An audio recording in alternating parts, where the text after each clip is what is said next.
Hello everybody, my name is Anne Teato and welcome to the Psychic Matters podcast, episode number 54. Happy New Year to you all, and what a Christmas that was. Goodness me, I don't know a single person I've spoken to who was not touched in some way by the pandemic. But I do hope you managed to spend at least some time with your families, if not in person, then on the telephone, or if your family are in the spirit world, then in meditation, communing with them in that way. Or perhaps you did what I did, which is to open your Christmas presents with your COVID-ridden children on WhatsApp. A very unique and unusual Christmas indeed, but we all survived it. And just think how these situations have helped us all to know what love truly is, the importance of connection with others, and how we can best serve other people. If we didn't have these challenges, we couldn't grow. We wouldn't grow at all. So we give thanks for those opportunities which show us all how to be a better human being. So we begin a whole new year and it's got off to a fabulous start. We had quite a few people turn up this week to the Mediumship Hour. Thanks to all of you who came for that. It was wonderful working with you and your loved ones in the spirit world. And for those of you that don't know, the Mediumship Hour takes place every Tuesday throughout the year. It's a free online event. We all love a free event, let's face it, especially in January and February when we're all tightening our belts just a little. It starts at 7 p.m. UK time and runs for just 1 hour, which is a 2 p.m. start if you're in the EST time zone, or an 11 a.m. start if you are in the PST time zone. And if you are in the Melbourne area of Australia, it's a bit of an early start for you guys, but it's doable. 6 a.m. to 7 a.m. I mean, what a great way to start your day with coffee and mediumship. I demonstrate each Tuesday with two other amazing mediums, either Leslie Malone or Tyrone Cusack, and we do about 25 minutes of mediumship each, and then if there's time at the end, we do what we call a double link, where two of us will tune into the one spirit communicator, and sometimes if there are three of us working on platform, we will do a triple link, which is always amazing as well. If you'd like to join us, please do go over to my website, anneteato.com, ANNTHEATO.com, and look under events, and you can pick up the Zoom link from there. And as I say, it's a free event and everyone is welcome from across the globe. We'd love to see you. On to this week's podcast. My guest this week is psychic medium and published author Kerry Alderuccio. In 2012, Kerry lost her beloved 19-year-old son, Sam, in a tragic car accident. Unable to accept that death was the final act of life, Kerry and her husband, Sergio, visited a medium 6 weeks after Sam's passing, and through the evidence that was given during that sitting, it was clear to both his parents that Sam's soul had not only survived his physical death, but was thriving in the spirit world. After this extraordinary sitting, Kerry began exploring the world of mediumship for herself. With the support of her family, Kerry joined a spiritual development circle in her hometown of Melbourne, Australia, and it was here that she discovered her own latent mediumistic abilities, which then took her to the UK, where she began studying mediumship at the world-renowned Arthur Findlay College.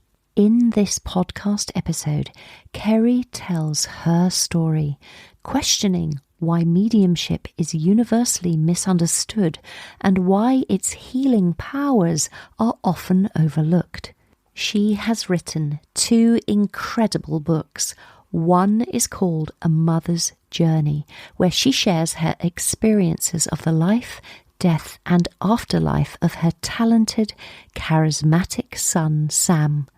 A story of hope and of finding a way forward from despair. and a second incredible book entitled Demystifying Mediumship, where Kerry interviews 17 respected mediums from different countries around the world of different ages and backgrounds who each share their unique stories of how their mediumship journeys unfolded. Settle back in your chairs, get a refreshing drink, or maybe the other way round. Get a refreshing drink, settle back in your chair, and enjoy this wonderful episode. And don't forget at the end, once you finish listening, if you've really enjoyed what you've heard, please do leave a written review on Apple Podcasts for me. Written reviews are so important for helping the podcast move up the podcast charts. Thank you in advance for leaving a written review for me. I really appreciate it. I'm very excited to introduce to you psychic medium and published author Kerry Alderuccio. Kerry, welcome to Psychic Matters. Thank you very much, Anne. I'm so privileged to be here, and I'm so happy. Thank you. It's great to have you on the show, Kerry, all the way from Australia. Yes. Down under. Yeah, what part are you in? Melbourne. Melbourne. Victoria, yes. Beautiful, beautiful. And it's the wonder of Zoom, isn't it, that we can have these conversations across the globe. It's just fabulous. Absolutely. Once we get the time zones worked out, it works beautifully. That's right. And listen, Kerry, you've lived an incredibly interesting life. And as author of 2 books, I've been privileged to have a little peek into some of the incredible things that have happened to you in your lifetime, not least of which was the loss of your adored 19-year-old son, Sam. Thank you for writing those books and sharing your experiences. And I'm sure people are getting so much out of them. I've read some of the reviews of A Mother's Journey, which was your first book, and I've read some of the reviews on Amazon, and it's so touching to read about how it's touched people's hearts and lives. So where would you like to start telling us about your story here, Kerry? I guess, and I wanted to write a book about our story, Sam's story as well, because it was something that that you don't want anyone to have to go through. And having gone through the loss of a child, which is just horrific, I just wanted to share the way that I guess that we dealt, or me in particular, how I dealt with Sam's passing. And much of the way that I dealt with the loss of Sam was my own belief that the afterlife was very real and very present in my own life. I'd always believed that. And this is well before I knew that I was a medium or a psychic. It was just a knowing. And from the time that Sam passed, from that very day, I'd actually had a premonition the evening before that something was going to happen that day, and I just didn't know what it was. And I realised that the day that Sam passed was the 34th anniversary of the loss of my own father, who died in a workplace accident when I was 18. And then later that day, I tragically found out that Sam had also passed in a tragic car accident. So they were same date, 3rd of May, but 34 years apart. And I just, that alone sort of turned on a switch for me, I guess. And and I just decided to write a book to share how I dealt with my own grief, and as a result of that, how I discovered my own mediumship abilities. And it's a beautifully written book. Obviously, it's so from the heart, and it follows your life from way before Sam was even conceived, Yes. all the way up to the event that took him to the spirit world, and then the events that happened afterwards in terms of you exploring mediumship and becoming a fully trained psychic medium yourself. So you mentioned there about having a premonition on the day of Sam's passing. What was that like, that premonition? How did that manifest itself? Well, the night before the accident, I was working at a restaurant that we co-own in the city, and I came home late, went to bed, and I had a very confronting dream that I was being led away from the laneway where the restaurant is in Melbourne, in the CBD. I was being led away by the police, and I was in tears. And I wasn't sure why I was in tears, but I just knew it was something very dramatic. And I woke up the next morning feeling very troubled by the dream. And then I put it down to, I realised what the date was. And I thought, oh, that's because it's Dad's anniversary. And because my dad died in a workplace accident, I was also told, the dreadful news by the police. And so I kind of put that connection down. But what it did make me do, as I was heading back into the restaurant at lunchtime that day, I phoned Sam, who had been staying at a friend's place that night, and we chatted, and he was telling me his plans for the day. And it was a lovely conversation, which we ended with, love you, which we always did. And an hour and a half later, he wasn't here in this world anymore. So that's how it happened, yeah.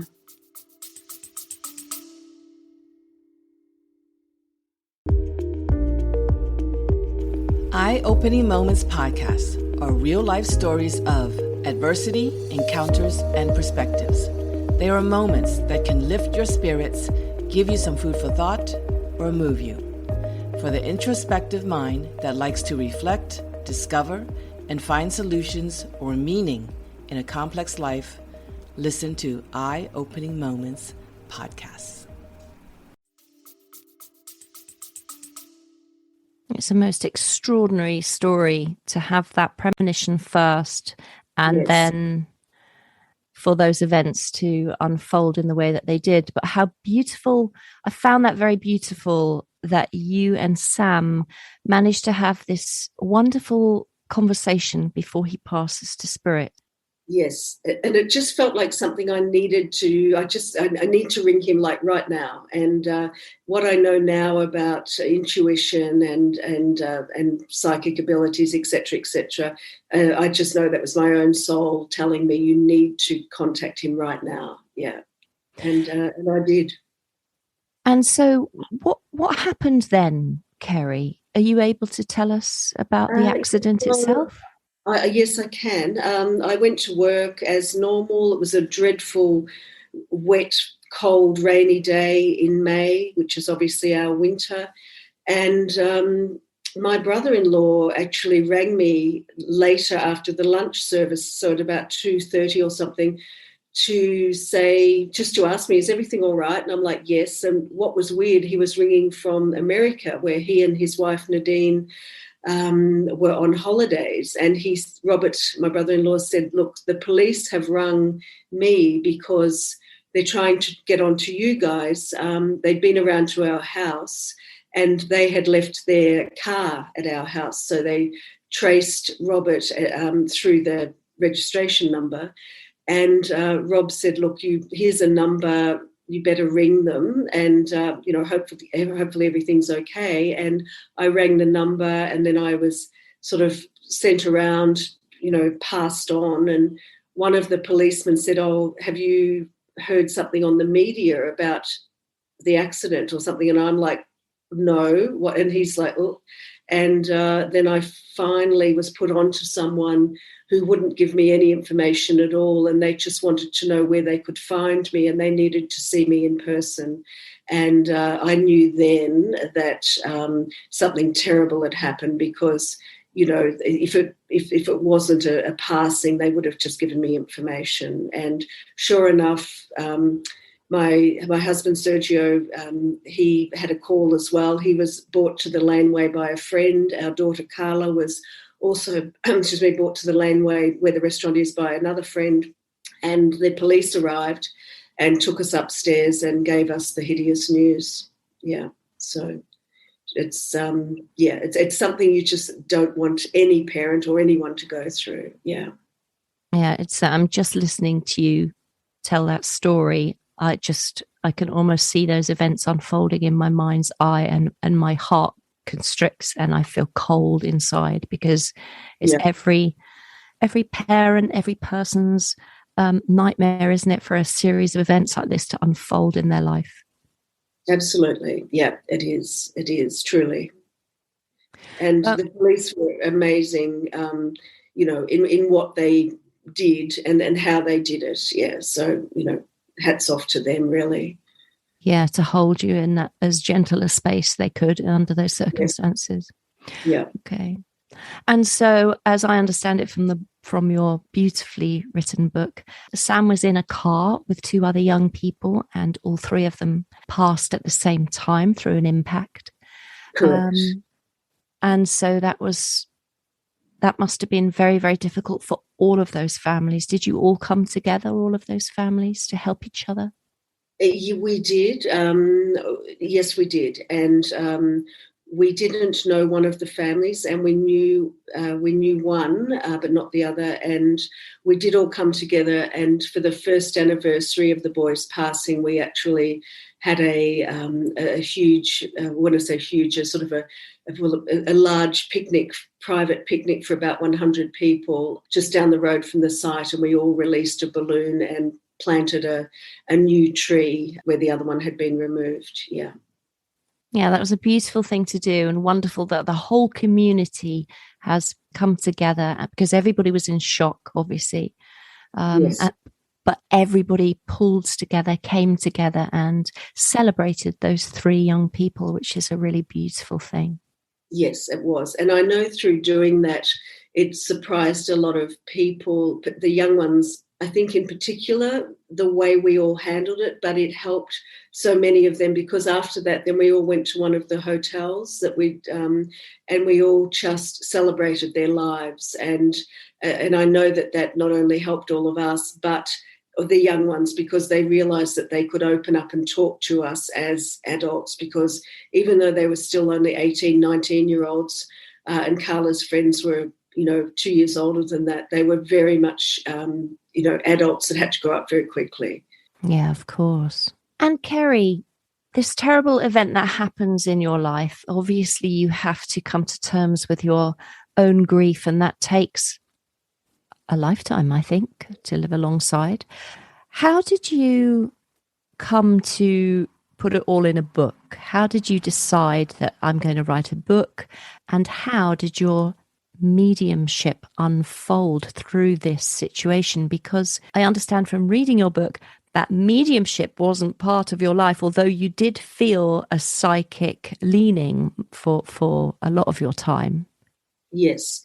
I guess right from childhood, we often hear these stories, and I don't want to sound generic, but I guess I was one of those children as well that felt sort of a presence in the room, in the bedroom, saw shadows and things, but it never bothered me. I wasn't worried about it.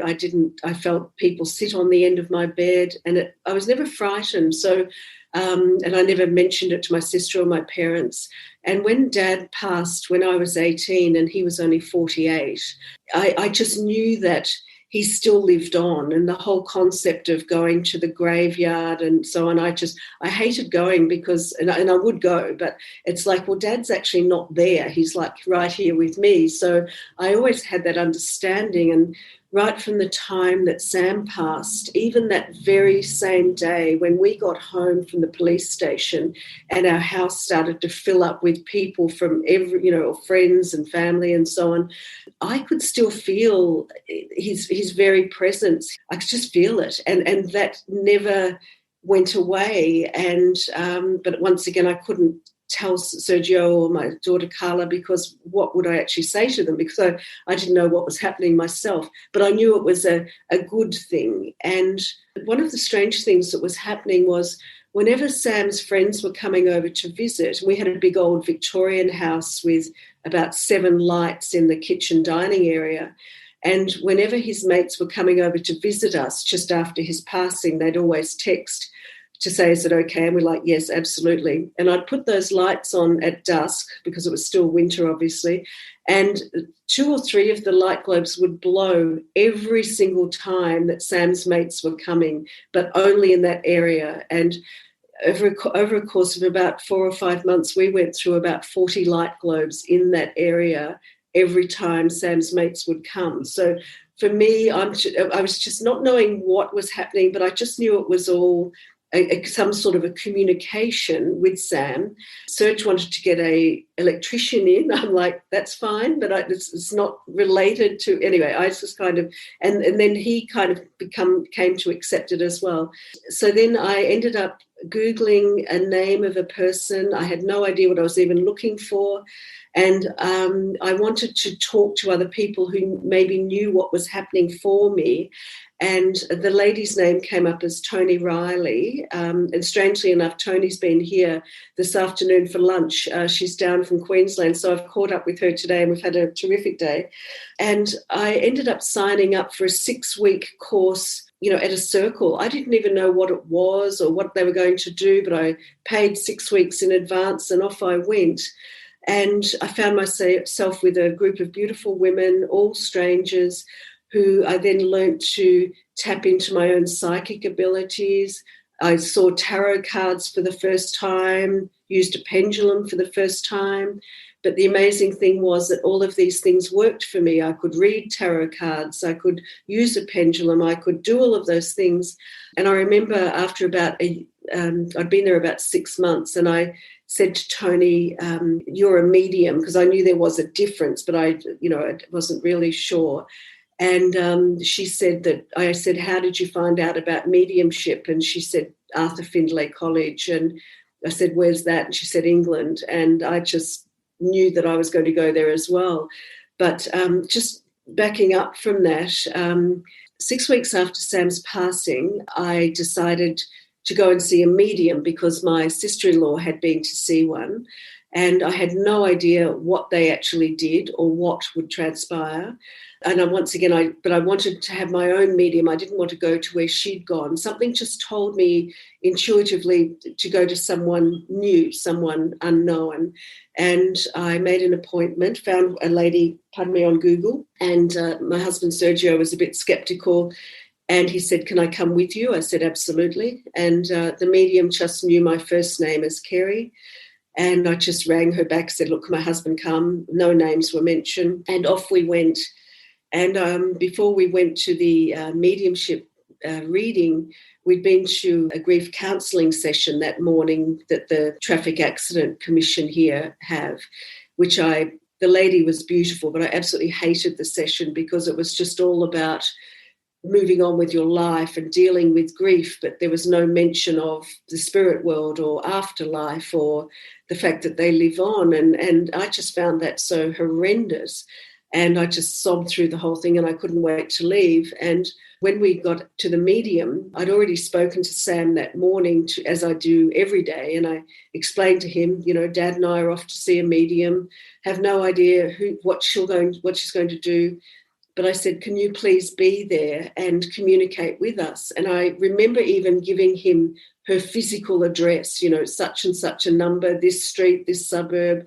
Sounds ridiculous now that I know how mediumship works, but we arrived and this wonderful, suburban-looking middle-aged lady was there. And we sat down and her opening words were, she said, there's been a spirit waiting here all morning, which never happens. So Sam was very obedient. He did what Mum asked and he went when I spoke to him. And she said, I know that you're a mum grieving the loss of your son aged between 18 and 20. And Sam was 19. So that was, amazing. And Sam came through with all of this wonderful information. And she also said, your dad was there to meet him, which was incredible, and that Sergio's mum was also there to meet him too. So, yeah, great. That's amazing. How beautiful as well that your father was there, because they passed on the same day. So that was really significant. It was beautiful, yeah.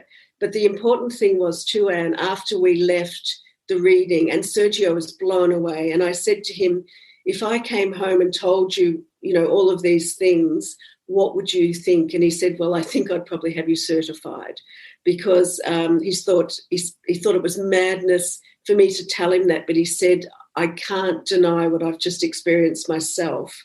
So, he said, I've just, I have no words, but I don't understand it, but I can't deny what I just experienced. So that was great as well. So I've always had his support as a result of that, because he experienced it firsthand as well. I think also experiencing something like that, it's not just about the evidence that a medium can give, but it's also about the feeling where you can really feel that spirit person come so close to you in that session. It's about the communion of the spirit world, isn't it? Yes, absolutely. And the healing. I left, her name is Lorraine Culross, and she's also in my new book. I left that reading a different person. I left grief counselling in tears. I left Lorraine's, mediumship reading feeling elated, and that there was so much hope in my heart. And I just knew that a whole new world was just opened up for me. The door was thrown open. Yeah. It's just beautiful. What a beautiful experience. Yeah, it was.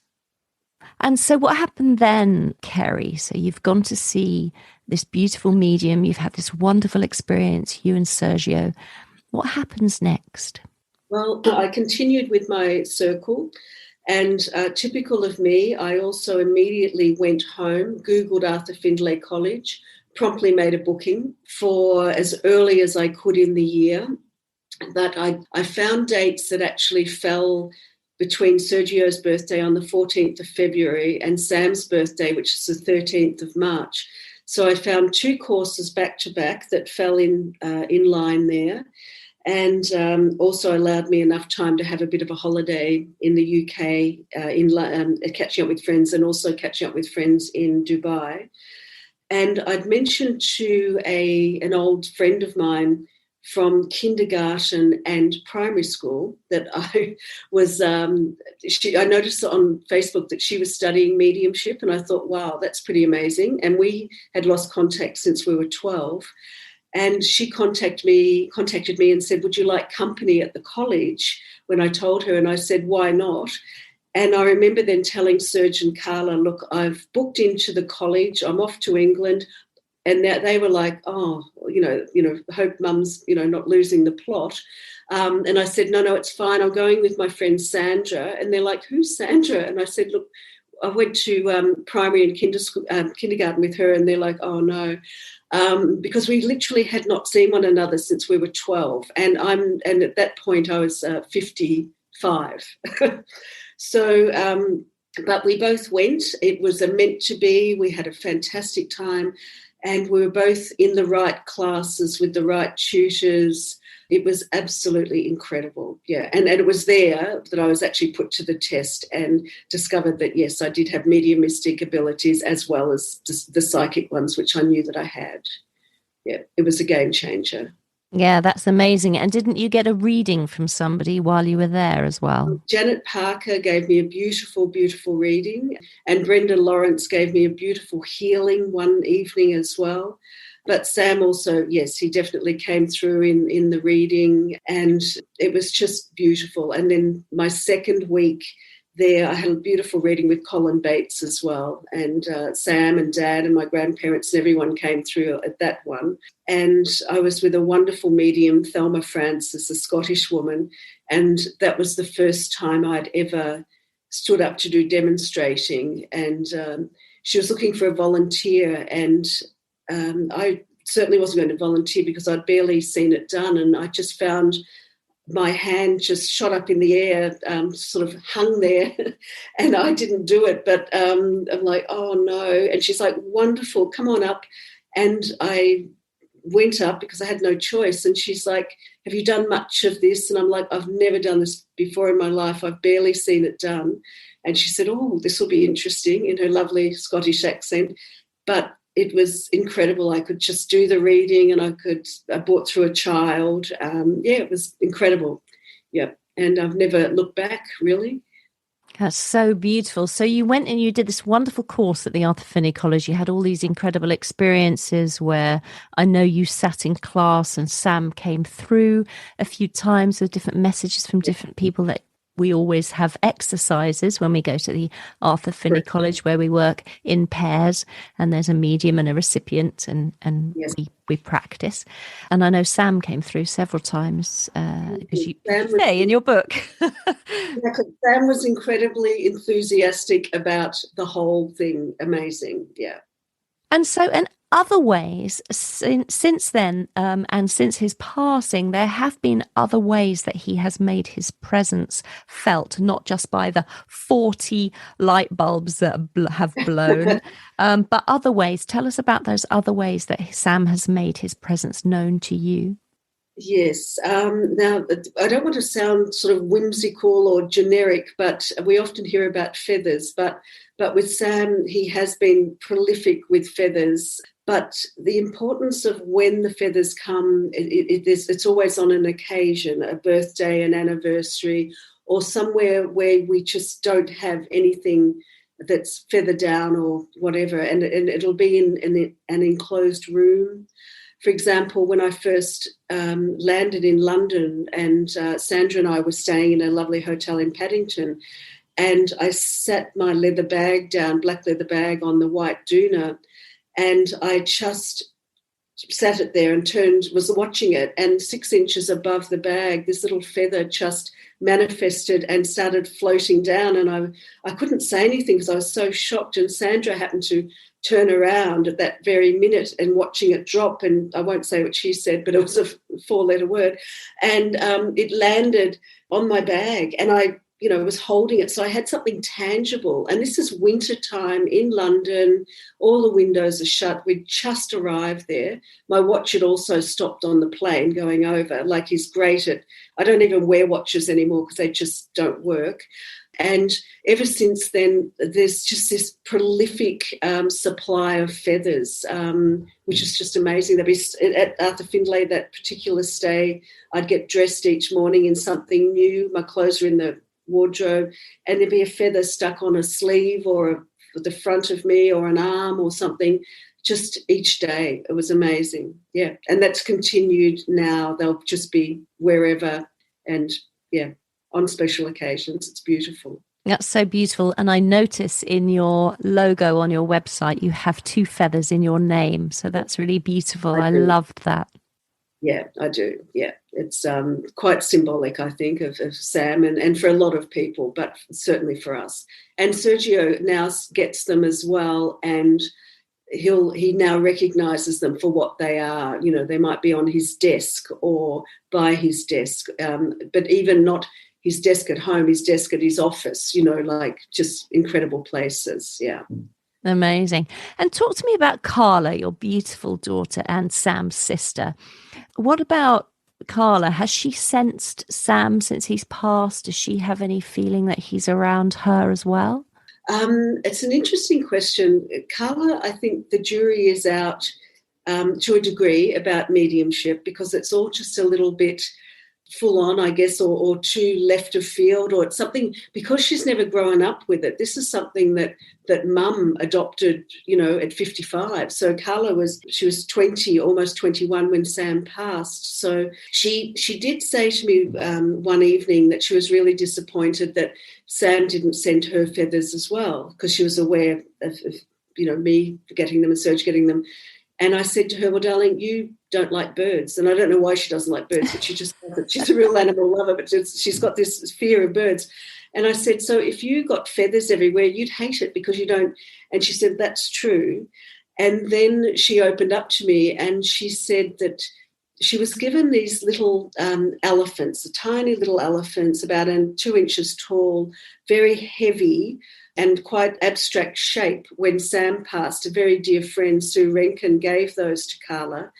And Carla, apparently, I wasn't aware where she kept them, but she had them on a dresser at her house that she shares with her boyfriend, Paul. And she then opened up and she said that the elephant that she called Sam kept moving forward. And I was very intrigued. And I'm like, what do you mean moving forward? She said, well, I've got them facing one another, but the one on the left, Sam, keeps moving forward to the point he's about to drop off the dresser, and I keep pushing it back. She said, mine goes nowhere. And then his continually comes forward. So that was Sam's way of communicating with Carla. And she actually believes that, and she gets it. But to prove it, she's jumping up and down in front of the dresser. She's pushing a door against it, doing all of these things, but realizing that nothing can move this heavy little elephant. And it's only ever that one that moves forward. That's a beautiful story. That's very interesting as well. And I love the fact that Carla has looked at this from a scientific viewpoint, tried to work out what, any other reason why. And that's where. Yes. Yeah. To make it believable, feasible, or whatever. But the other interesting thing, if I might share with you, I had a lovely reading with Lynn Parker at the college. And Lynn was doing this reading and she was communicating with Sam. And it was a lovely communication. And then she said, Sam's showing me he's showing me this object. I don't know what it is. And she said, you don't have armadillos in Australia, do you? And I'm like, no. She said, but she said, it's really hard, like a shell, like an armadillo. And she said, what does a wombat look like? And I said, well, they're really solid, but they're furry. She's like, no, it hasn't got fur, but it's really solid. And she could see this image, but she couldn't work it out. And she said, look, I won't dwell there. I'll keep moving with the reading. And then it was only about a week later when I got back from England that Carla shared her story. And I took a photo of the little abstract elephant and I sent it to Lynn. And I said, is this what you were seeing, because it was very abstract? She said, yes, that's the image. So that's what she was getting from Sam.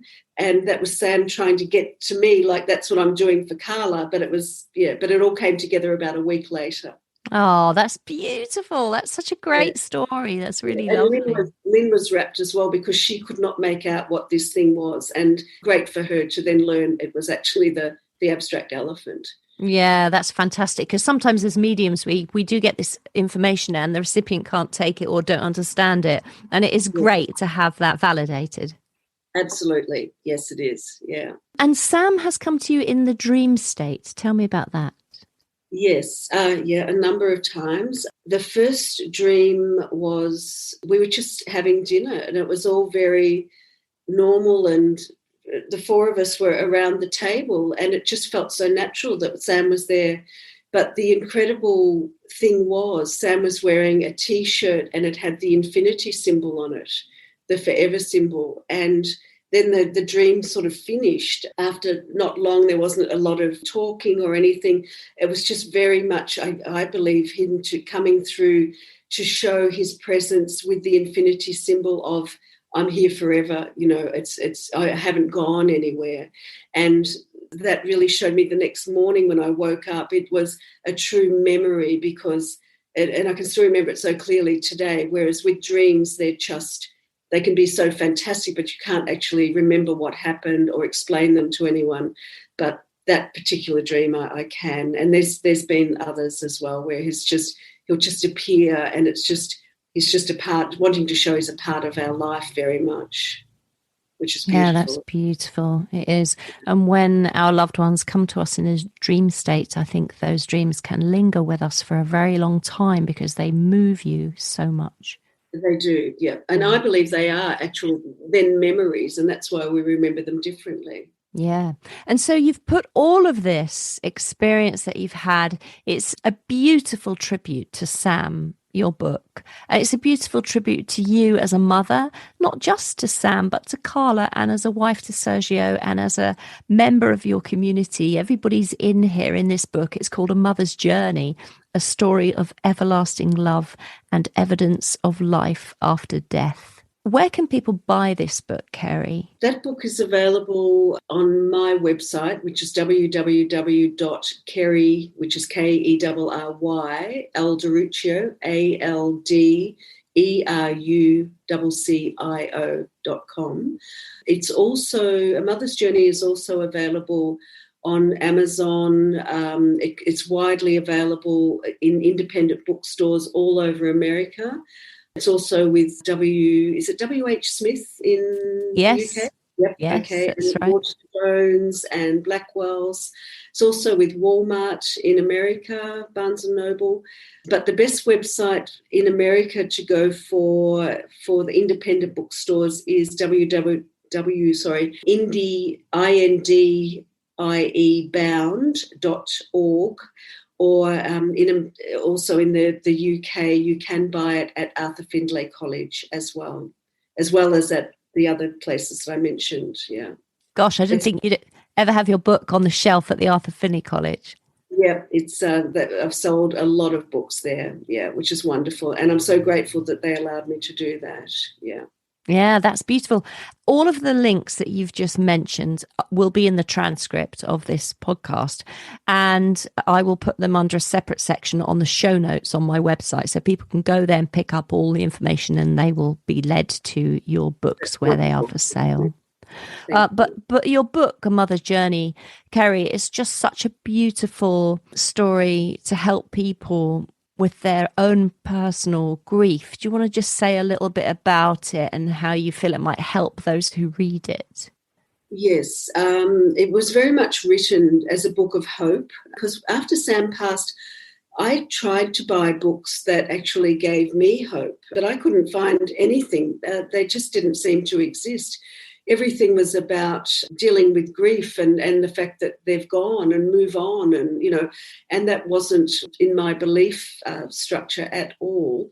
So that's why I wrote it, because I wanted to give other parents hope and other people hope that life is eternal. And if we maybe change the way that we think about a passing, and when that we don't dismiss all of those wonderful little what ifs, did I just see something, hear something, feel something? It just to give people hope that their own loved ones may be trying to connect with them, which indeed I know that they are, and just to give them an understanding that they will reunite with their loved ones later on, and that just keep talking to them, just keep including them, celebrate their birthdays, celebrate their lives, don't not talk about them. And I've heard so many stories with people that they just stop talking about that person, and it's almost like they don't exist. I mean, I still, if anyone has known Sam well, on every birthday card, Christmas card or whatever, I do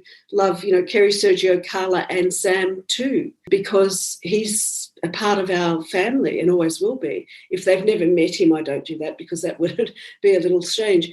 But definitely A Mother's Journey is a book of hope. And I've had so many random strangers contact me telling me that they were sent it or they bought it, and how much it's changed their way of thinking and their ability to now cope. And particularly when they've been receiving, whether it be feathers or butterflies, coins, all of these things that sound so whimsical and generic, but they are real. They now look at those things in a different light. And I feel great that I've actually been able to do that. Yeah, you should feel great. You should feel amazing. I mean, it's a horrible experience that it's a tragic and terrible experience that you've gone through losing your son. But by going through that and understanding it and working out how mediumship works and exploring that whole journey, you have, and Sam, both of you together, have helped so many people in the world and will continue to do so by those words that you've written, by that support that book gives to people. Yes, yeah. And that makes, I regard it very much as our book. Yeah. Yeah, it's beautiful. It's really beautiful. And not only that, you didn't just stop there, Kerry, did you? Because you've gone on to write a second book called Demystifying Mediumship, What Makes a Medium. Tell us, Kerry, about this second book that you've written. And it's just come out, hasn't it? It hasn't been out too long, this one. Yeah, it's brand new. It came out on the 1st of November. When COVID first hit, the worldwide, so last April, I knew that I needed a project because I couldn't have my be doing normal readings here at home like I normally do. And I just knew that I needed something for the long haul. But I wanted to write another book because I do enjoy the process of writing, but I didn't know what it was going to be about. So I had a few thoughts, because a lot of people said to me that they'd meet me, and if they found out I was a medium, they're like, "You don't look like a medium." And I often wondered what we're supposed to look like. So that prompted a thought. And then I meditated, set an intention. What should I write this next book about? And when I came out of the meditation and wrote in my journal, I just sort of basically said, you need to speak to other mediums to find out how they discovered their own abilities and share their own stories. So that's what I did. I decided to contact a number of mediums, and thankfully 17 wonderful, wonderful mediums from 5 countries, different ages, different sexes, different backgrounds, all agreed to be a part of it. And each chapter tells a story in the life of those mediums, doesn't it? Correct. It's really a series of. I do share some more of my story at the beginning. So for anyone that hasn't read A Mother's Journey, they will have an understanding of where I'm coming from. But you can certainly read the 2 books independently. But if you've read A Mother's Journey, it's a lovely follow-on extension, as it were. And then I talk about what mediumship is in the most simple of terms, so that anyone can read it and understand what mediumship is, and certainly what it isn't. And then each chapter, as you said, Anne, is basically a mini biography of 17 different people. And I didn't know what they were going to share with me. I did give them a questionnaire, and then I interviewed them all and recorded the interviews, and then transcribed it all, and then wrote it all as if they were writing it. And so it was a real process that took 18 months. So a couple of them did write their own stories, and then we tweaked those. But I was amazed what they shared, so many open and really, really, really personal things. So I was very, so humbled by that. And I was also so grateful for Anne-Marie Bond from London, who I believe has been on your program in the past. Yes, that's right. Incredible medium, a wonderful person, and she allowed me to use some of her beautiful spirit art paintings on the front cover. So I'm so grateful for her for that as well. Well, it makes for fascinating reading, because I know quite a few of the mediums in here, not personally, but I know I've heard of a lot of them. I'd love to study with a lot of them as well. So you've got Paul Jacobs, Adam Berry, Angie Morris, Sharon Harvey, Anne-Marie Bond, as you just said, etc., etc. So many of them in here. You mentioned Lorraine Cool-Ross, the lady that you first went to, Tony Riley, who you had lunch with today. Yeah. Yes. And all of their biographies are in there, and each one of them is really inspiring, because as you read them, you see how difficult people's lives have been and the challenges that everybody's had to overcome, yes, and the difficult lives, and what led them to mediumship and how it works. Exactly. And there's not one story that is the same. And that's what I found just quite amazing. And we're talking about people from, 5 different countries. And for some of those people there, that's not even their country of birth. So you can probably include about 8 different countries of where people are from. And every story is different, but at the end of the day, they all discovered that they had this wonderful, wonderful ability, which happens to be mediumship. And they openly share what they've done with it or what they haven't done with it. Yeah, which is great. It's a brilliant book, Kerry. Another brilliant book. And people can buy this in the same places as your first book, or different places? Yes, they can. It's available internationally as well. Once again, through, just Google the name of the book. It's on Amazon all over as well. Yeah, on the other links, but it's available everywhere. Yeah, which is wonderful. And I was looking at your beautiful website just before we came on this podcast. I was looking at it again, and you've got a section on there called, I think it's called Awake TV. Is that correct? Yes. Talk to people listening a little bit about that, because I think it would be wonderful if people went over to your website and took a little look at those films, the short films that you've got on there. So tell us a little bit about that, Kerry, if you wouldn't mind. Yes, late 2019 and into 2020, I was invited to be involved in a 12-week. It was the first season of the Awake TV. It's an online TV network from San Diego in America. And I was able to present 12 30-minute TV shows live, which is a bit daunting, weekly. And I called it Lifting the Veil to the Afterlife. And so each week I would talk about, different aspects of whether it be mediumship or psychic abilities or seeing signs and messages or a whole bunch of different topics. And it was fantastic to be a part of that. And it all just, worked brilliantly. And yes, you can see those on my website. If they won't open there, you might have to join. You can do a free week trial if you don't want to join the Awake network full on. But yes, they can all be seen there by going in. Yeah, they're beautiful. They're so informative, all of them, and you explain things so clearly. And I found it fascinating. Oh, thank you. Yeah, I really enjoyed it. It was quite daunting to do the show because you're talking to yourself really for half an hour. But the feedback was fantastic. So I was rapt. So thank you. Yeah, it's brilliant. I highly recommend everybody goes over there. So what is your website, Kerry?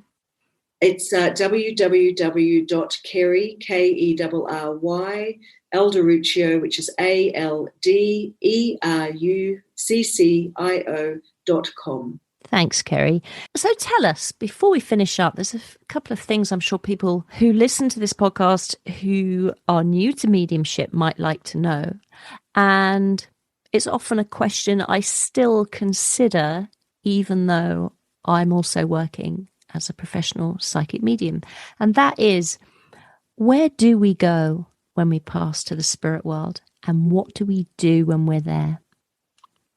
Yeah, it's a great question. I firmly believe that we go on and do other things. I really don't believe that we're just hanging about, as it were. And I do believe that as certain spirits cross, that they may not be as comfortable being in the afterlife. And I do believe that we offer help. When I say we, once we've crossed over, and I just feel that there are other things that we do, and I do believe that we can come and go wherever we wish to go and do so many things with our own energy, which is obviously all that we are at that point.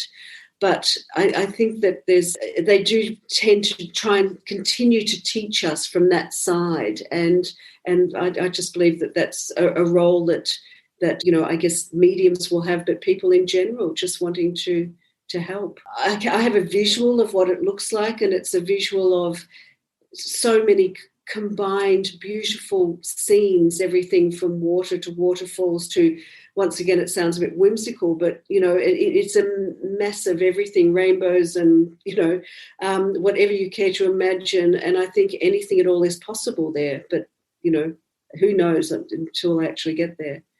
Yeah, it's true. Who knows until we actually get there? But those images that you've just spoken of, that's exactly how I see it as well. And it is like a mishmash of so many different things, and that our energy can carry us places in an instant wherever we want to be. And I do feel that we can come very close here to the consciousness of the living. That's absolutely. And the constant thing that I've always received, Anne, from any spirit contact that I've had over the years is there's no one is ever distressed on that side. And that's a really comforting thing, even if they've had a stressful life here. And I've had a lot of spirit communicators come through who've taken their own life, and I'm aware of that. through the reading, because that's what I'm receiving from them. But once they are on that side, there is this peace that it's almost like it was an escape of a life that they couldn't endure. And I think that for anyone who has had a loved one pass by their own hand, as it were, is very comforting to know that on the other side it's a relief, because the pressures of life and living are no longer present in the spirit world. That's beautifully put, Kerry. What about someone who might have had a difficult passing, a stressful passing? How some people here might be thinking, oh goodness, my loved one really suffered. What would you say about that for people to bring them some element of comfort? I don't know about you, Anne, but when I do readings, I can often feel how they pass, and I'm able to feel those sensations, and I'm able to feel that that it was a traumatic passing through a long illness or whatever it might be. But there's always, without fail, the moment that the release happens, when their soul disengages from the physical body and is released into the afterlife, there's this wonderful freedom. And so regardless of the trauma or the lead up to the death, it is once they are released, it's beautiful. So I guess that's the only hope that I can give, is that it's the traumatic part is not ongoing. I totally agree with you, Kerry, and you've explained that really, really well. Thank you. Thank you very much. And what about some parents who are desperate to hear from their children in the spirit world? When you first went to a medium, Sam was very, very present for you, and you had a very, very positive, beautiful experience. Not everyone will have that, but they have the same amount of need. What can you say to parents like that, or people like that, who are missing their loved ones who don't come through? Yeah, whenever I begin a session, I always explain to my sitter or sitters sometimes that it's beyond my control who comes through. I'm just the middle person, as it were. I'm the bridge, and I can't make a certain communicator come through. But prior to their arrival, I also do meditate and ask that whoever wishes to communicate with the people who are coming for the sitting, can they please make their presence felt? But that's the best I can do. But I've rarely, if ever, actually had a situation where their loved one does not come through.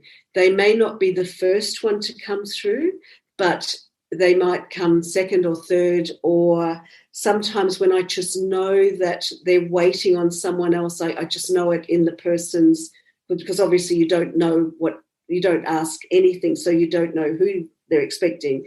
But I just sense that I haven't got the right person, and I'll say to them, I know there's someone else, and they'll say, yes, there is actually. And then I'll just say, look, can I just have a first name if nothing's happening? And they'll give me a first name, and then usually it's like, bang, there they are. And then you can then go on and understand what the relationship was in life, and then the evidence starts to flow. But for whatever reason, they're not there straight up, but they'll come later. I don't know whether they've never come through before, maybe, and I'm sure it's difficult for the spirit world too when they do their first contact. It doesn't, they'd be just as perplexed as the sitter in many ways, and I think we forget that. Yeah, I think we do forget that, Kerry, that they are also doing their part in trying to communicate. That's right. It's like playing charades in a way, but we don't understand the rules, so it can be hard for them as well. But the intelligence of the spirit world, as we know, is just amazing what they can and do get across. And so, for those people who don't necessarily want to go and train to be a medium, but they would like to have some deeper connection with their loved ones in the spirit world, what can you offer as advice to people like that who just want to be closer to their loved ones in spirit? Yeah, I say this to all of the people that come to see me, like, you don't need me every time to communicate. You can just sit quietly. And I usually do ask them at the end of the reading, have they, or if it comes up during the reading where I know that they felt their loved ones around them, because I just know that. And then they'll say, yes, I have, but I didn't know what it was. I actually talk them through it, what it feels like when an energy is close. And I use the example of shutting my eyes and putting my hand close to my face. And, even though my eyes are closed, I can't see anything, but I know there's something nearby. And I use that example for them so that, they'll just feel a change in the energy around them. It might get hot, it might get cold, but the point is not to worry about it, and just to speak to them. Either speak in your mind telepathically or out loud, and just communicate whatever it is that you want to share with them, and then just sit quietly. And then often some words will just drop in, and it's like, oh wow, I needed to hear that, or that's the answer, because that's as good as it's going to get. And that's what I also explain to people. It is so subtle, and not to expect clear, concise messages, but just to allow themselves to surrender to the possibilities and trust in whatever they receive. And if they do that with a bit of practice, they'll get some absolute magic from it. See, I think that's really good advice, because there's something in us that wants the spirit world to say huge long sentences to us with very specific information, and then we think, right, that's that. Yeah. That's not how it works at all. It's so very subtle. It is, and we have to, and that's why I try and make all of my clients mindful, so that they don't have expectations that can never be met. Yeah. I think that's important. A few things that, the basic rules of communication. Yeah, I think that's lovely. I think that's really well put. And so, Kerry, my final question to you is, how has your relationship with Sam changed now? When he was here, he was a 19-year-old young man, full of dreams and hopes for his life on the earth plane. And now he's over in the spirit world, still the same beautiful soul. But your relationship with him has obviously changed in the way that you communicate. My father's in the spirit world. When my father was here on earth, we got on very well. He was a lovely father, but there were things, it was difficult at times. He didn't know so much about me. And I feel him very close from the spirit world. My relationship with my father has changed enormously since he's been in the spirit world, in that we're very, very close. I can tell him things. I sense his presence around all the time. I talk to him. And so I put it to you, how has your relationship with Sam changed? It's a great question, and I was very lucky. I always had an amazing relationship with Sam, and I assumed naively that was the relationship that most mothers had with their sons, because I have exactly the same relationship with Carla, incredibly close, incredibly open. And when people have read my book and they're like, you guys, you were so close. And Sam would even, like, I took Sam away on a holiday when he was just 16. The two of us went because Carla was doing her last year of high school. So my husband stayed home with her. I could see no point in all of us missing out on an overseas trip. So Sam and I went, and we went off to Disneyland and New York and Vegas and San Francisco. And people have said, what did you do with the 16-year-old? And I'm like, what do you mean? And I couldn't understand, because Sam and I got one another. We'd laugh, we'd have fun, we'd do things. And I was, I guess, one of those mums that was probably a bit open. Like, if he wanted to have a beer at 15, we'd do that. I wasn't strict in those ways. I guided him as best I could. And so we had, and our house was always the party house. We had the swimming pool and the billiard table, and at our home, a party was never sort of thought to be a success by the kids' view, unless the police shut it down, which I know sounds terrible, but that's for the noise. We were that house, the annoying house. I always had a wonderful, wonderful relationship with Sam, and we would just talk and do things together. So in many ways, our relationship is just a continuation of that. But I do know, I feel his support in so many ways, because my life was, heading off in one direction, and now I'm gone in a completely different direction at a middle age. But I know there's still so many other things I want to do, and I know he's cheering me on every single step of the way to be that, just do what I want to do, what feels right in terms of my mediumship, my writing, my sharing of what I know, I guess my untrained counselling of other parents and those sorts of things. I just know that he loves it, that I actually do that, because that has come through in so many readings from random strangers at the college in particular, where they just say, he's so proud of all the stuff you're doing, and they don't even know what I am doing. I'm a stranger to them. So, for me, that's amazing validation. But our relationship was always strong, and now it's just stronger. Yeah. Yeah, that's beautiful and fabulous to hear. And so what is next for you, Kerry? What are you up to next?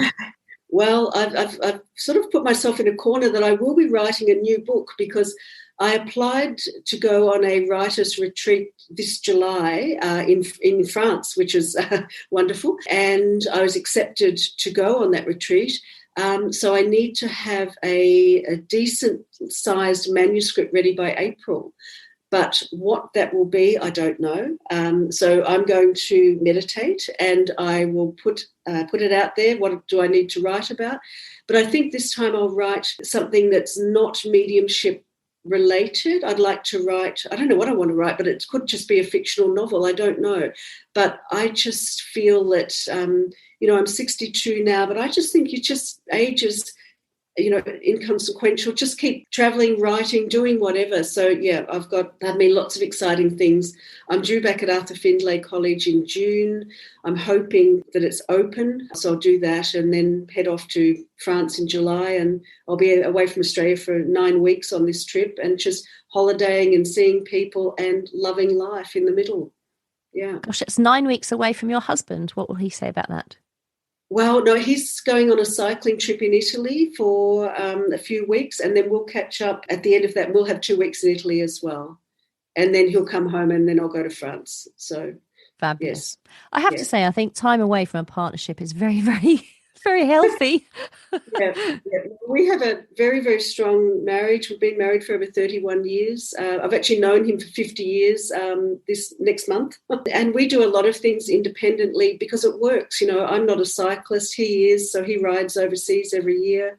I study overseas every year. It's great. Yeah, it works well. And then we catch up.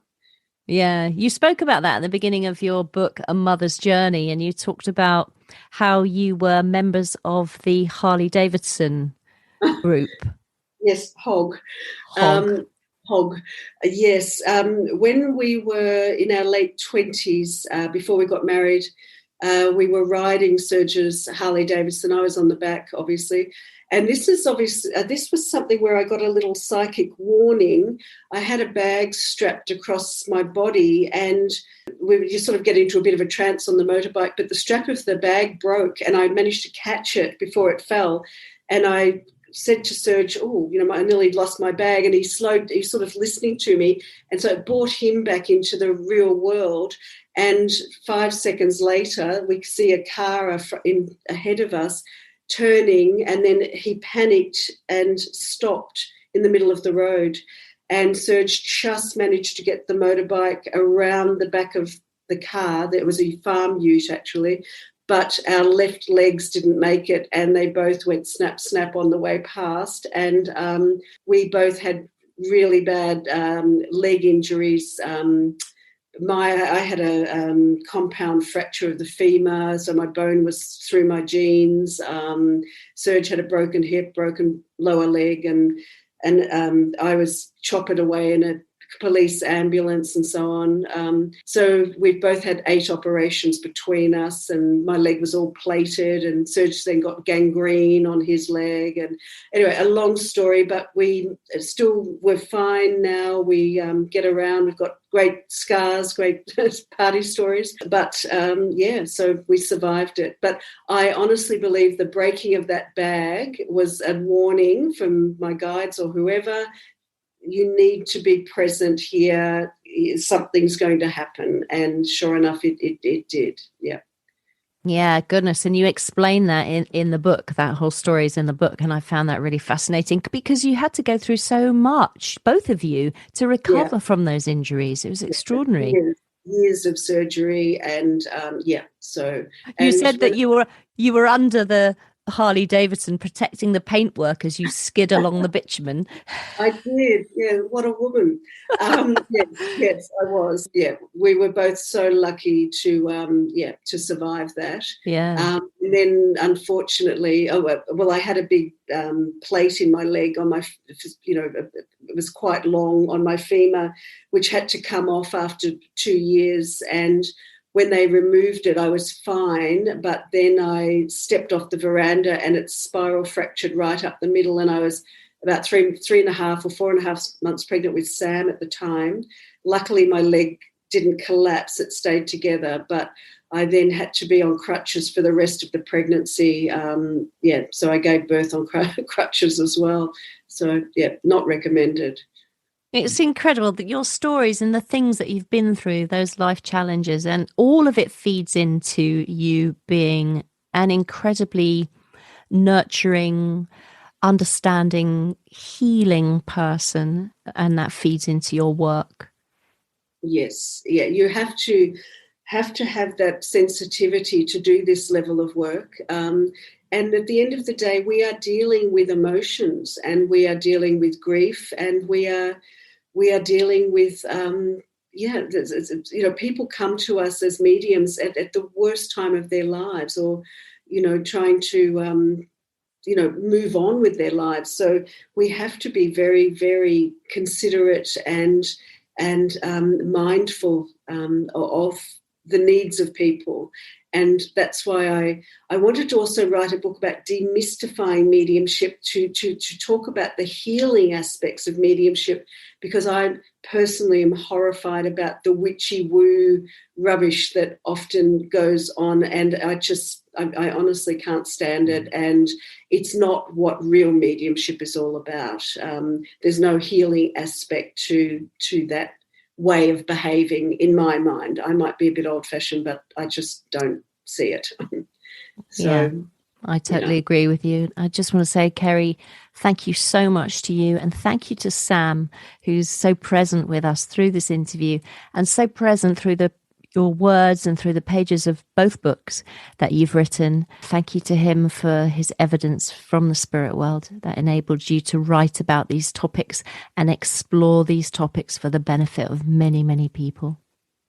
Thank you, Anne, and thank you for the opportunity of talking with you. And I also just want to thank all of the 17 mediums who allowed me to share their stories, because they were so personal, so open, and I'm so grateful. And I'm obviously so grateful to my beautiful boy for helping me. Yeah, and I'm very grateful also to Sergio and Carla for being incredibly supportive, because I know a lot of partners and children aren't. They just don't understand what, I'm a different person now in many ways. I'm still the same old Kerry and others, but they, didn't sign up for me to become a medium or an author for that matter either, but they've both been incredibly supportive. So I'm very grateful. Thank you so much for joining us, Kerry Alderuccio. Thank you, Anne. Pleasure. Kerry Alderuccio there, everybody. Please do go and buy her 2 books. They are incredible. A Mother's Journey, a story of everlasting love and evidence of life after death. And also she's written Demystifying Mediumship, What Makes a Medium. And there are 17, as you've heard in the interview, there are 17 mediums here with a mini biography of each one who has contributed to this book and spoke about the life that they have led and what has led them to mediumship. I highly, highly recommend that you go out and buy this book and read about the lives of these people that are working out there as modern day mediums. These are the 17 people who have shared their lives with you in this book. Paul Jacobs, Biagio Tropiano, Pamela Pollington, Christelle Rosenkild Christensen, Tony Riley, Lorraine Kulross, Simone Salmon, Florence King, Andrew Manship, Adam Berry, Lynn Parker, Jeffrey Peck, Angie Morris, Sharon Harvey, Anne-Marie Bond, Deborah Chalmers, and Andre Ingratia. Demystifying Mediumship. What Makes a Medium?